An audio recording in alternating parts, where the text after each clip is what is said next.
Please বলো তুমি শঙ্খকে কি বলেছো, প্লিজ। ম্যাম, সেটা এমন কোনো কথা নয় যার জন্য উনি কোনো মারাত্মক সিদ্ধান্ত নেবেন।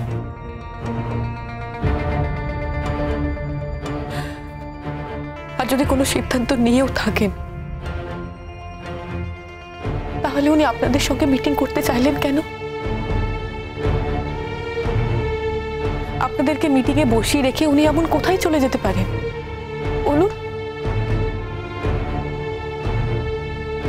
মানুষের মনে কখন কি হয় সেটা বলা যায় না। কে কোন ঘটনায় কিভাবে রিয়্যাক্ট করবে সেটা অঙ্কের নিয়মে তো হয় না। হয়তো এমন একটা কোনো ঘটনা যেটা আমরা কেউ কিচ্ছু জানি না, আন্দাজও করতে পারছি না, সেরকম একটা ঘটনা শঙ্খ হয়তো অ্যাকসেপ্ট করতে পারেনি। শঙ্খ তাই মিটিংটা ডেকেছিল আমাদেরকে জানিয়ে দেওয়ার জন্য, কিন্তু তারপর হয়তো শঙ্খ ডিসিশন চেঞ্জ করে। আমাদের ঘটনাটা আরও জানাতে পারেনি কিংবা জানাতে চায়নি।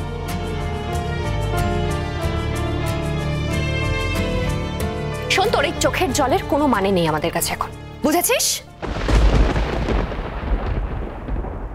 আমার কি মনে হচ্ছে জানিস, আমি এই পৃথিবী ছেড়ে চলে গেলে সবার শান্তি হবে। আমার একটুও বাঁচতে ইচ্ছে করছে না রে দিদি। তুই আমার সঙ্গে ঠিক কি ব্যবহার করছিস তুই একবার ভেবে দেখেছিস?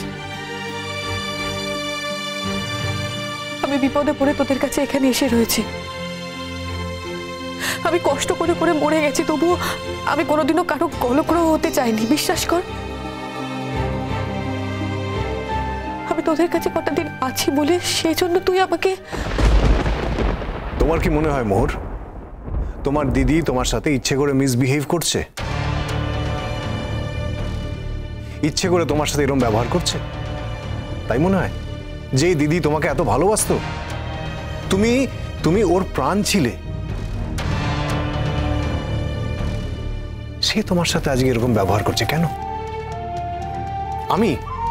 আমি তোমাকে কত ভালোবাসতাম মোহর, আজকে দেখো আমারও মানে তোমার থেকে মনটা সরে যাচ্ছে। মানে আমিও জানি না কি করব, কিভাবে বিহেভ করবো তোমার সাথে। সে কারণটা তুমি বুঝতে পারছো কি? তোমার এই আচার আচরণ, তোমার এই অপরিণত বুদ্ধি, এইসবের জন্য না তোমাকে আমার কাছে আস্তে আস্তে বিরক্তিকর করে তুলছে। তোমার যদি বুদ্ধির অভাব থাকে মোহর, তাহলে তুমি কারোর কাছে ধার করে নিতে পারো।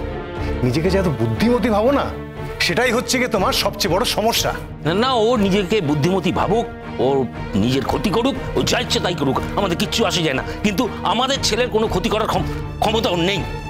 আচ্ছা তুমি তোমার ওই প্রতিজ্ঞার কথা ভুলে বলো কি বলেছে আমার ছেলে, বলো। আপনি নয় আমাকে একটুখানি মার্জনা করুন। আমি আপনাদের সবাইকে বলছি, আমি শঙ্কু স্যারকে এমন কোনো কথা বলিনি যা শুনে শঙ্কু স্যার বিভাগী হয়ে নিরুদ্দেশ চলে যাবেন। বিশ্বাস করুন, আমি সত্যি এমন কোনো কথা বলিনি।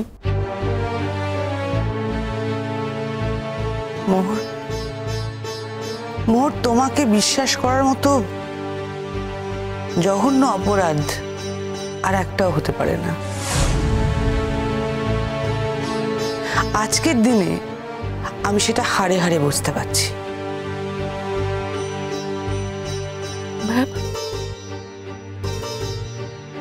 মোহর, তাহলে তুমি সোজা কথাটা সোজাভাবে বলবে না, তাই তো?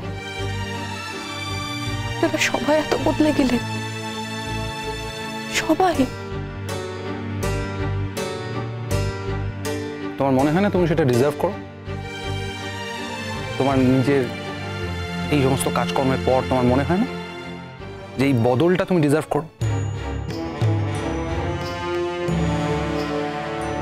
আমি কোনো অন্যায় করিনি স্যার।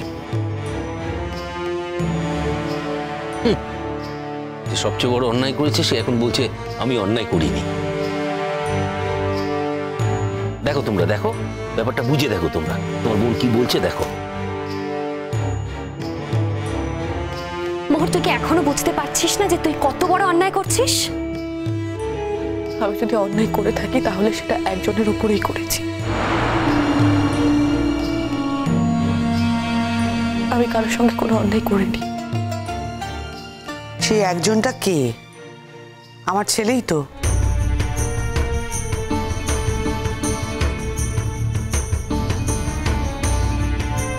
হ্যাঁ ম্যাম, আমি ওর কাছে কথার খিলাপ করে অন্যায় করেছি। এছাড়া আমার আর কোনো অন্যায় নেই। ও এখন বলছে যে ও কথার খেলাপ করে ও নাকি অন্যায় করেছে। ও যে একটা ছেলের জীবন নিয়ে ছিনিমিনি খেলছে সেটাও বুঝতে পারছে না।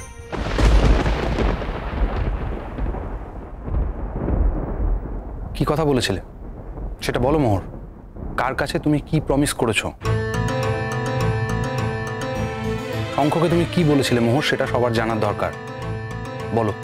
যদি বলার হয় তাহলে শঙ্কর স্যারই আপনাদের বলবে, আমি কিছু বলতে পারবো না। তার মানে তুমি আমাদের সাথে কোনোভাবে কোঅপারেট করবে না, তাই তো? আমি বললাম তো স্যার, তার জন্য আপনারা আমাকে যা শাস্তি দেবেন আমি নেব। আমি যাকে জানানোর জানিয়ে দিয়েছি, তিনি যদি বলেন তাহলে বলবেন। মুশকিল তিনি বলবেনটা কোত্থেকে? তাকে তো পাওয়াই যাচ্ছে না। কিন্তু আমি যে কথাটা তাকে বলেছি তাতে তো তার নিরুদ্দেশ হয়ে যাওয়ার কথা নয় ম্যাম।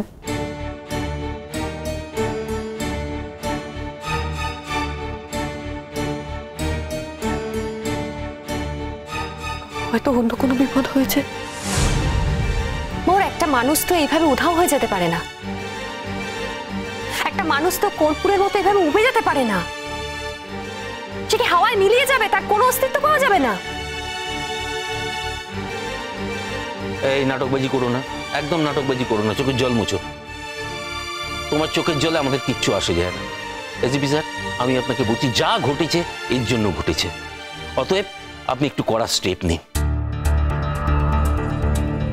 বুঝলেন? যদি সোজা আঙুলে ঘি না ওঠে তাহলে আঙুল ব্যাখ্যা করুন। আপনি দরকার পড়লে আপনি ওকে অ্যারেস্ট করুন, কারণ আমার ছেলের ব্যাপারে আমি কোনো কম্প্রোমাইজ করবো না, এটা কিন্তু আমি আপনাকে বলে দিচ্ছি।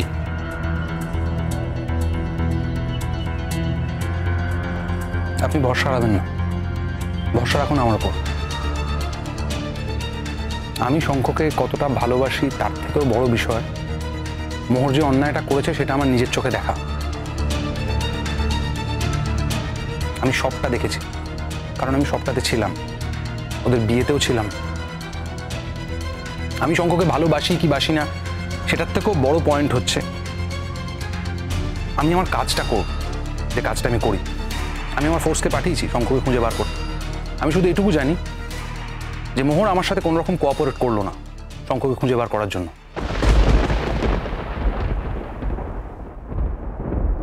স্যার, আপনি ওকে খুঁজে বার করে দিন স্যার, দয়া করে আপনি ওকে খুঁজে বার করে দিন। যে তোমার জন্যই হারিয়েছে তাকেই তুমি খুঁজে বার করে দিতে বলছো, অথচ আমায় কোনো রকম কিংবা আমাদের কাউকে কোনো রকম কোনো ইনফরমেশন দিতে তুমি রাজি নও। এখন এইসব দেখে কি মনে হচ্ছে জানো মোহর, এই শঙ্খর হারিয়ে যাওয়ার পেছনে তোমার কোনো স্ট্রং উদ্দেশ্য আছে।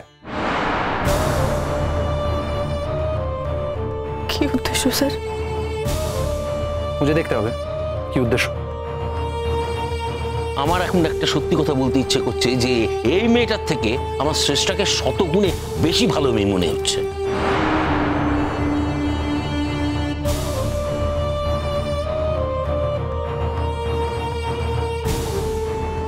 এর থেকেও অনেক কঠিন কথা তোমায় শুনতে হবে, কিন্তু এখনো সময় আছে। প্লিজ বলো মোহর। আমি শঙ্কর স্যারকে এমন কোনো কথা বলিনি। আমি আবারও বলছি, আমি এমন কোনো কথা বলিনি যা শুনে উনি নিরুদ্দেশ চলে যেতে পারেন। আর আমি যে কথাটা শঙ্কর স্যারকে বলেছি সেই কথাটা যদি শঙ্কর স্যার আপনাদের আগে না বলেন তাহলে আমি নিজের থেকে সেটা বলতে পারবো না। তার জন্য আপনারা আমাকে যা শাস্তি দেবেন আমি মাথা পেতে নেব। প্লিজ প্লিজ আমাকে মার্জনা করুন। দেখেছো তোমার বোনকে, দেখেছো তোমার বোন কি রকম?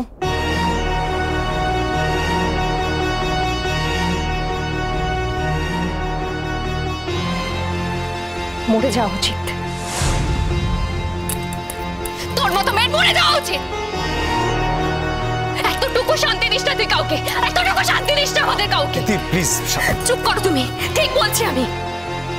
বাবা মায়ের কাছে যতদিন ছিল ততদিন বাবা মাকে অশান্তি দিয়েছে। শহরে এসছে, শহরের যে কোনো মানুষের সঙ্গে আলাপ পরিচয় হয়েছে তাদেরকে অশান্তি দিচ্ছে। শেষ পর্যন্ত আমার বাড়িতে উঠে এসেছে, আমার বাড়িতে এখন আমাকে অশান্তি দিচ্ছে। তোর জন্য আমাদের সংসারটাও ডিস্টার্ব হয়ে যাচ্ছে, তুই বুঝতে পারছিস সেটা? নতুন আলো একে ডাকে মোহ